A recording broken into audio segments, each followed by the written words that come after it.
Some of you guys in the ecology course have heard me talk about introduced species. This is a really good example of bush honeysuckle. So bush honeysuckle is a perennial plant, it's all this woody vegetation that has a huge amount of leaves very early on. It loves sunlight. So I'll walk around the edge of this farm field.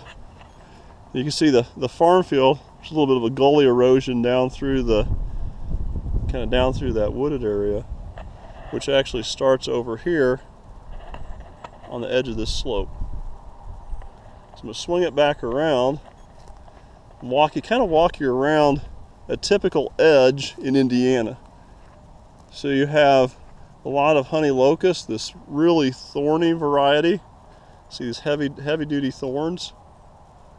So that's honey locust.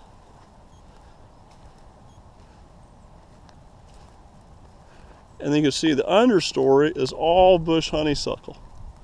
So bush honeysuckle is this plant here. It has opposite branches, opposite leaves.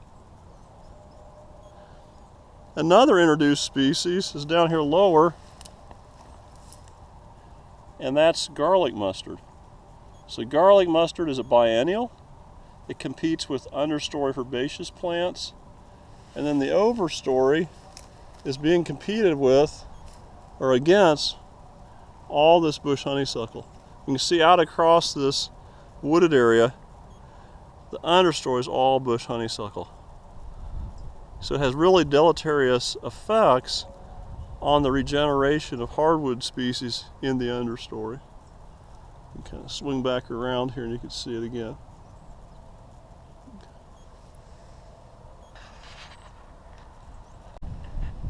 Here's a very typical spring perennial. You see it very early in the year. This is a colonial plant called mayapple. This is all probably one plant connected below the ground. They call it mayapple because the fruit becomes kind of ripe in the middle of May. So this is a clonal patch right on the edge of a farm field. Turn here to farm field. So we're on the Taylor property, kind of southwest of the barn. I'll walk through the patch.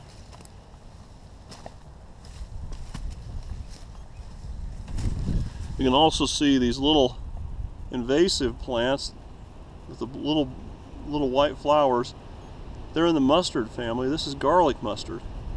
The family is a Brassicaceae. It used to be called Cruciferaceae because the four petals look somewhat like a cross. You see some of these mayapples are just poking up in the trail. We're walking through a deer trail here.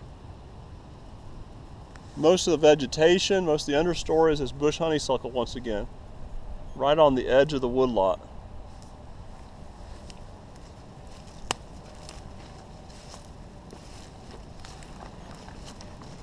See the remains of an old fence here.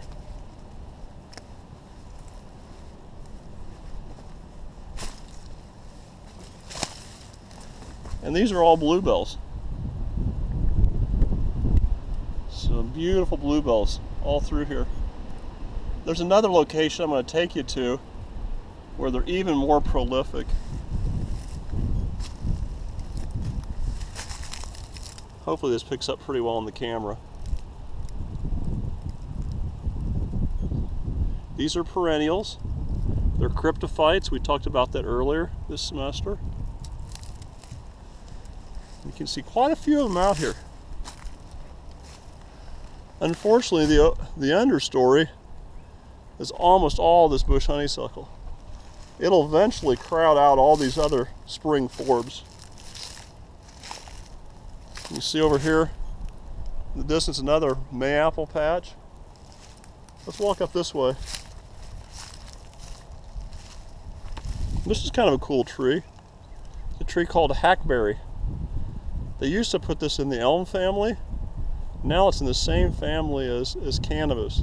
Cannabaceae is the family. It's a very fibrous bark and also wood.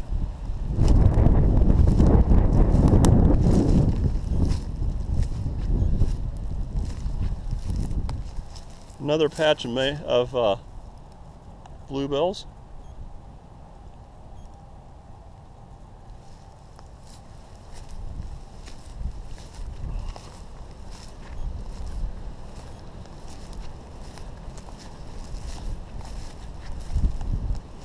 This mayapple patch is not quite as big as what we saw initially. I'm going to walk you to another patch of bluebells up here.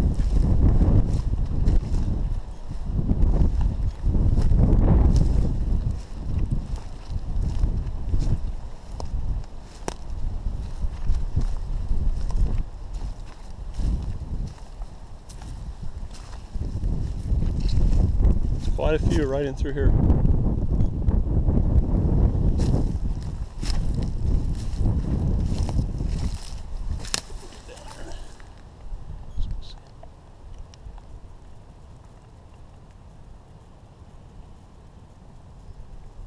One other plant I'm going to show you.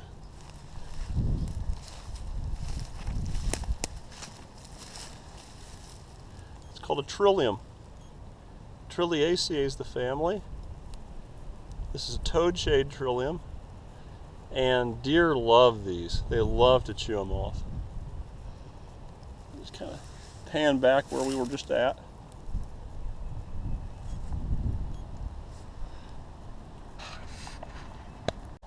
Here's the floodplain of the Mississinewa River. You can see all the debris from the river. And then turning around, there's more of an upland site. Most of this upland site was American ash or white ash. As you can see, most of those trees are dead. They've hit the ground. So in the process of secondary succession, you know, the understory, which is a little bit more shade tolerant, there's some maple and a lot of Ohio buckeye in the understory, will become the overstory eventually. Ohio buckeye grows pretty slowly. But one thing I wanted to show you, I'll walk this direction,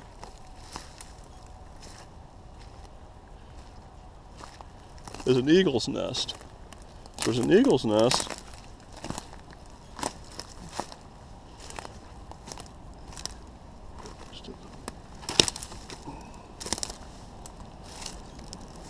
you guys can see it up in the tree. So it's about 80 feet up in that sycamore tree. And last year they actually raised some young out of that nest. I saw an eagle earlier this year, but I have not seen any recent activity here. There's a couple other nests along the Mississinewa. And in the next video, I'm going to get real close to Mississinewa. We'll see some of the major floral components. You can see here most of this ground cover is actually going to be a Carex species, a sedge. So earlier in the semester we talked about sedges in the context of the quadrant sampling lab. Hopefully you guys can see these. It looks like a field of grass out here. That's all going to be a species of sedge. And one more last look at the eagle's nest.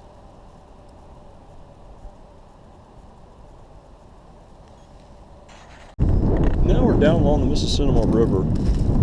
We've seen bluebells before, but probably not at this density. So they're everywhere down here. Most of these tree species that we see, the largest two right in front of us, there's actually there's like three here, are eastern cottonwoods.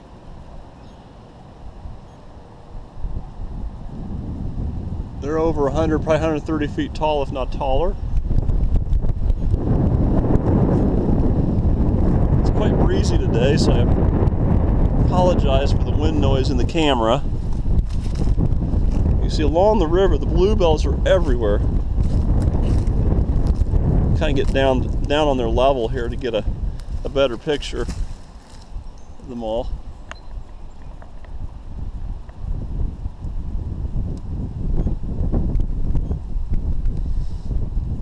Where I grew up in Illinois, they were common like this along the Sangamon River, around Fisher, Illinois, that area, Mahomet.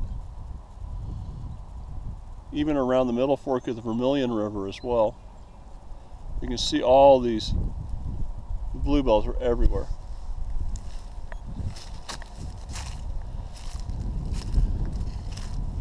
Most of the trees are trees that do very well in high disturbance environments like floodplain, and they also do very well in terms of having inundation by water.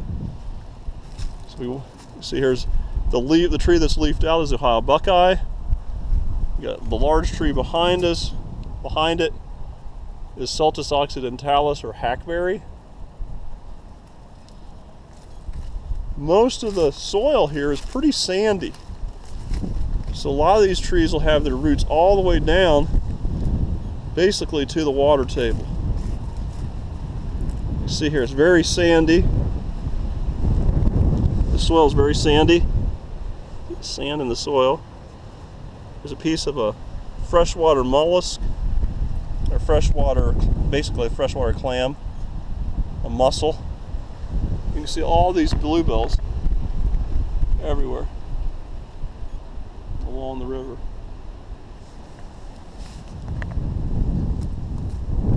The white flower is the Claytonia virginiana, or spring beauty.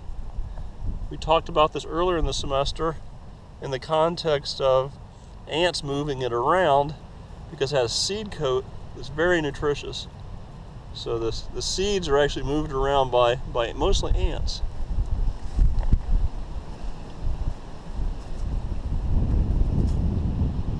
See the river here? Very sandy soil. I'll kick it with my boots here and kind of get some of this up. It's very sandy. Look at the sand in this soil. A lot of sand.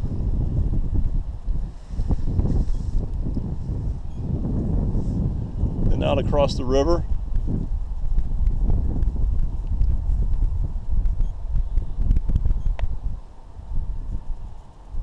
and the tree right on the other side of the river is a sycamore, American sycamore.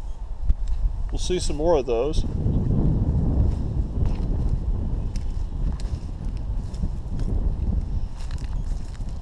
The bluebells are everywhere.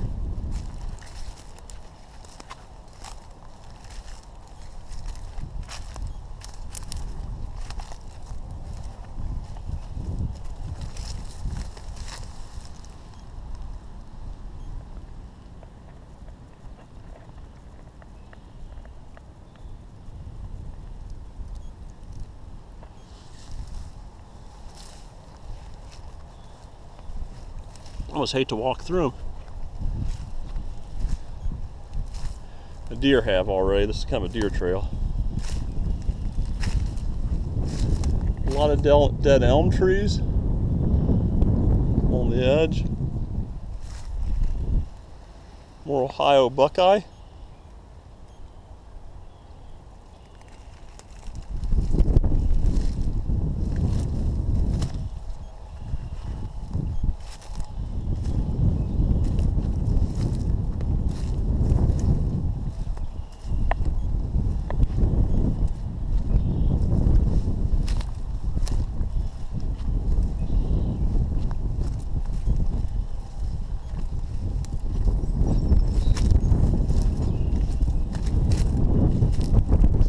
Big tree in front of us, American sycamore.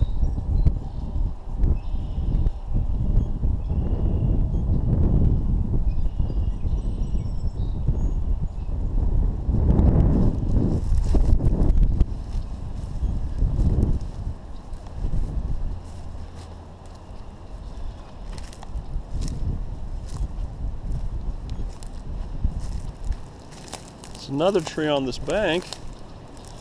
It's called box elder. So it's in the maple family. It's an Acer. It used to be Aceraceae family. Now it's called Sapindaceae because they produce a sweet sap.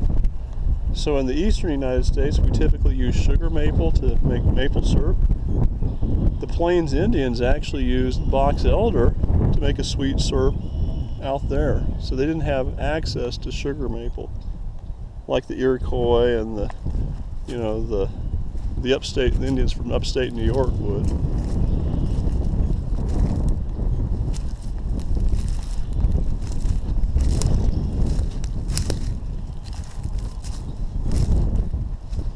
You see the massive amounts of bluebells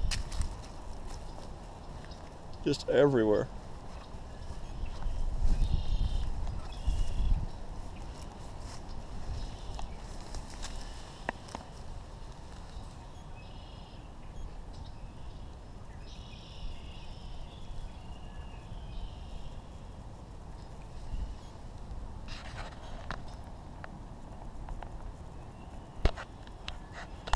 I'm on a gravel bar out in the kind of side of the Mississinewa River.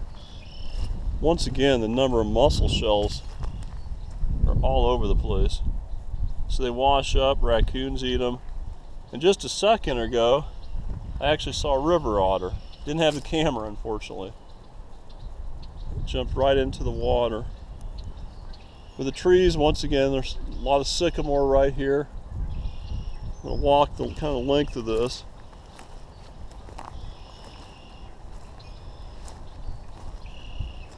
In this backwater, a lot of organic deposits get kind of piled up. During the summertime, this is going to be pretty low flow over on this side of the river.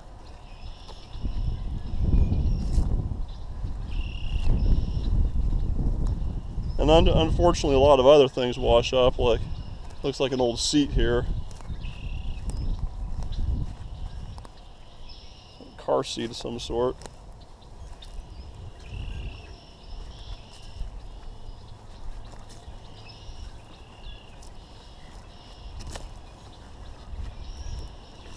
Most is a sand and gravel.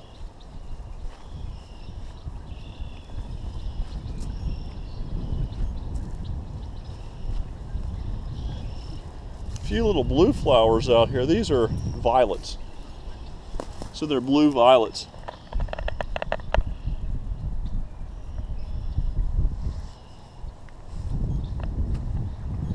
See out across the river.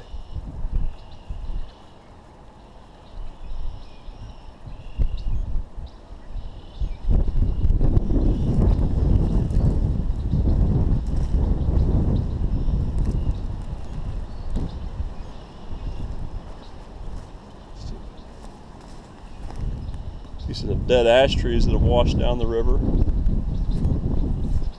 Some Budweiser cans.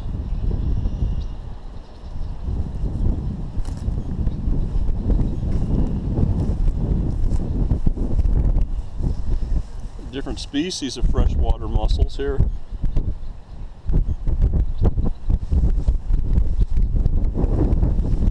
Walk to the end out here. Most of this grass that's growing here is an introduced species called Phalaris arundinaceae, or reed canary grass.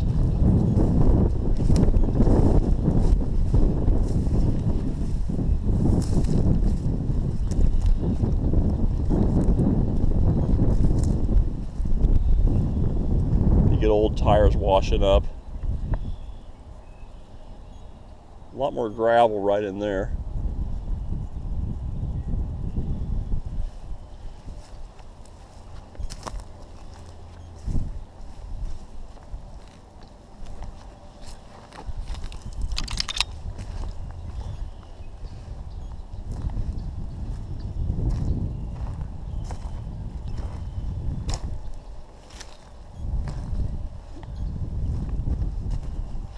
Walk out to this point here.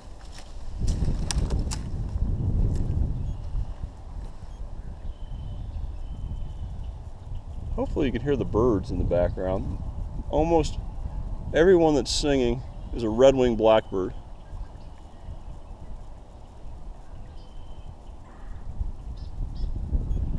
That's a woodpecker there of some sort.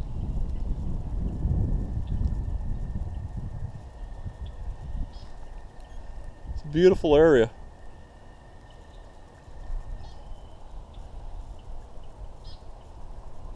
Taylor's very fortunate. We're in one of the nicer spots in southeastern Grant County.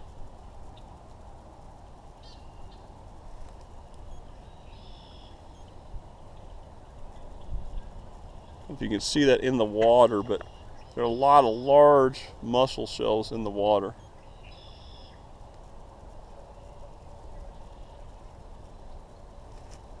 They used to use mussel shells to make buttons. Hopefully you can see that. But along the Illinois River where I grew up, there were at one time over 20 different factories to make buttons, and all they did was collect the dead, pretty much just the shells. I'm going to stop it here. We're down in one of the washes that flows into the Mississinewa.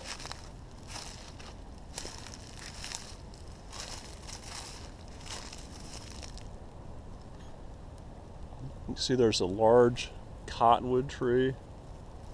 All the trees that are leafed out are predominantly buckeye, Ohio buckeye.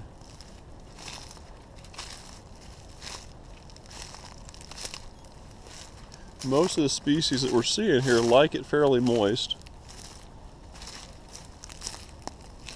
Here's Ohio buckeye.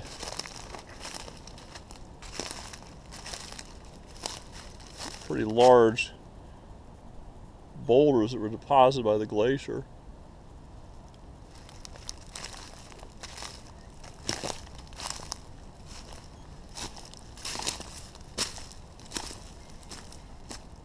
A lot of dead elm trees. If you look real closely, you might find some morel mushrooms. I don't see any.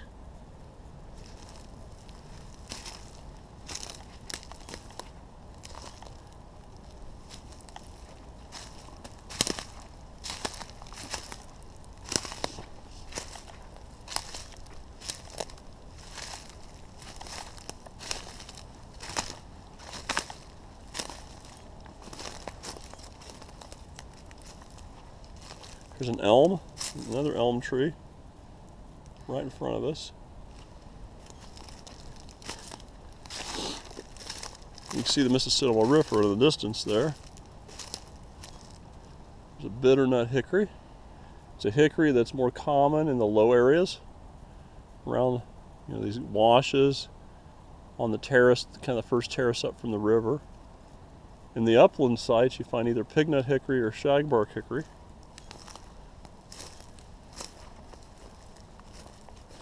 Few bluebills out there across the way. And this empties into the Mississinewa. So there's several ditches that empty into the Mississinewa. This is just a wash.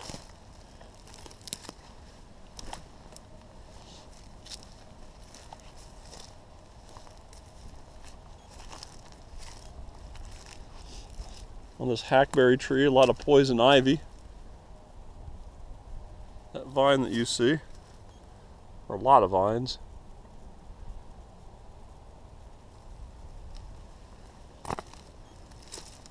There goes a great blue heron. I don't know if you saw it in the film. Hope you did. He's scared of me talking. I disturbed him. I'm sorry, Mr. Blue Heron. I'll jump over this fence. Handy dandy GoPro footage. Once again, we're down by the river.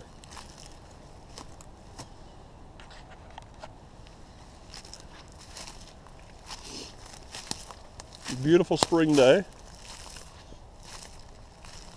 Most of the trees we're seeing here are hackberry, Ohio buckeye, bitternut hickory. I'll stop it here. Now we're actually on top of the end moraine, kind of a glacial end moraine, much drier site. So a lot drier than we were just a few minutes ago down in the kind of the floodplain. So you can see there's a little less in terms of understory. The overstory, you have things like black walnut, a bunch of Canada geese. I disturbed them. It's a lot drier site. Even some oaks, sugar maple. Not near the many bluebell that we've seen before. Although I'm going to take you to a spot that has about a 55, 60 foot drop right into the Mississinewa. on the edge of the moraine, but it's much drier up here. It's a drier site, drier forested area. We still find the mayapple.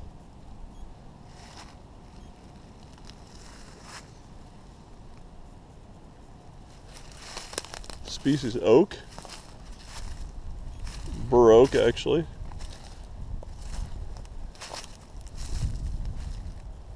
A lot of walnut trees in here.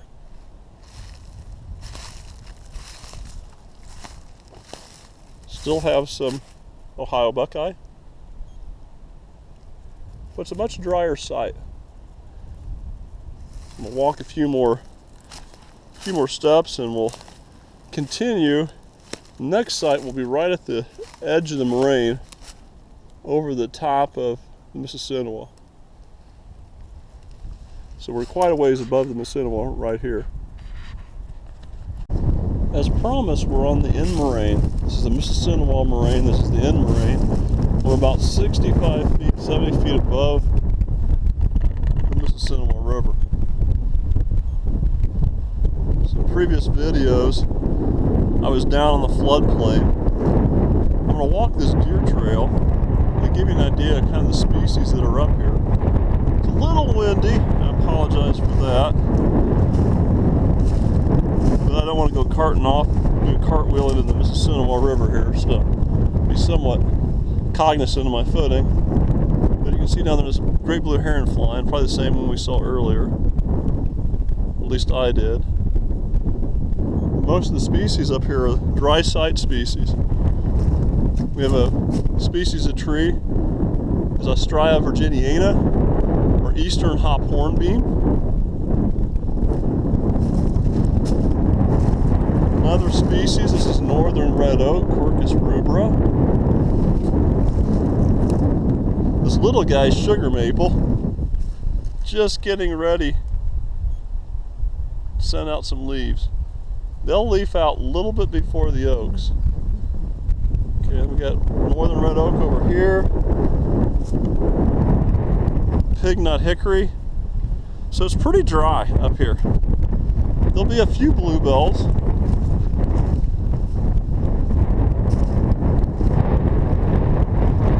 Pretty nice trail. And we're right behind the barn. So I kind of pan around that way. I don't know if you can see the cross-country track there.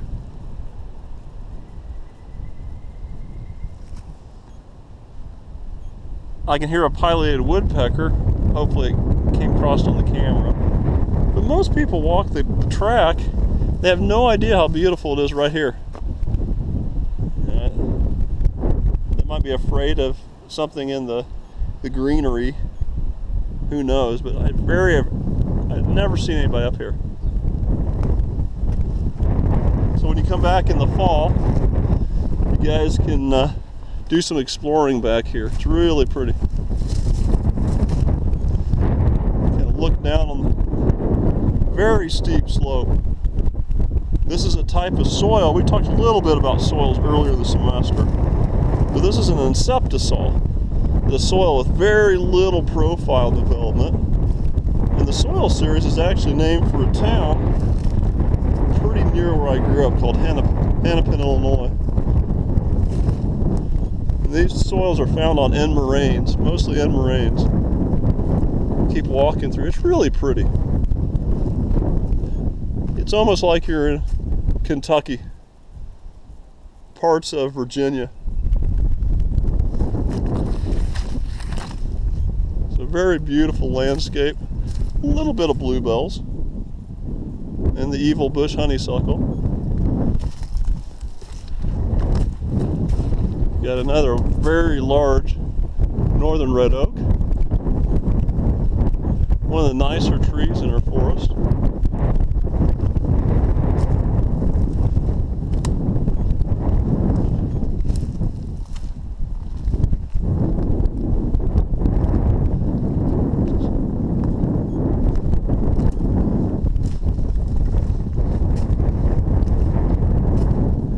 Part of this looks like a bitternut hickory came down, It's going to impede the trail just a tad bit.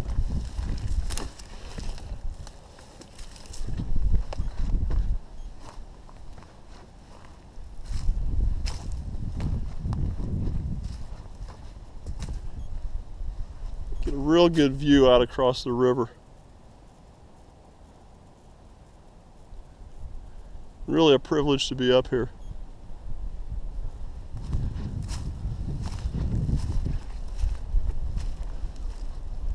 So it's a south-facing slope, so it warms up a lot sooner than north-facing slopes.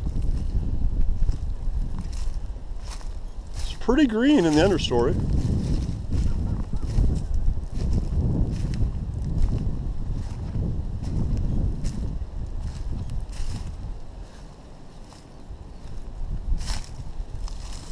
I think this is about the highest point. We might be 80 foot above the river.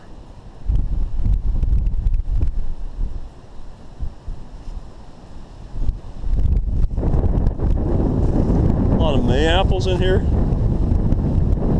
A little bit more sparse though, because it's a little drier. Not quite the density you see in some of the more mesic sites.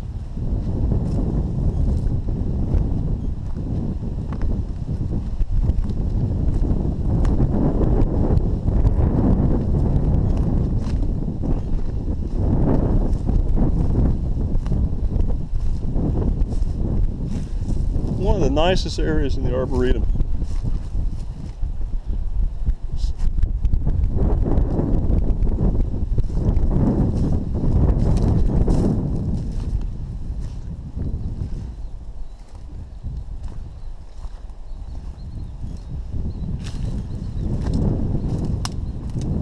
Okay, I think I'll stop it here.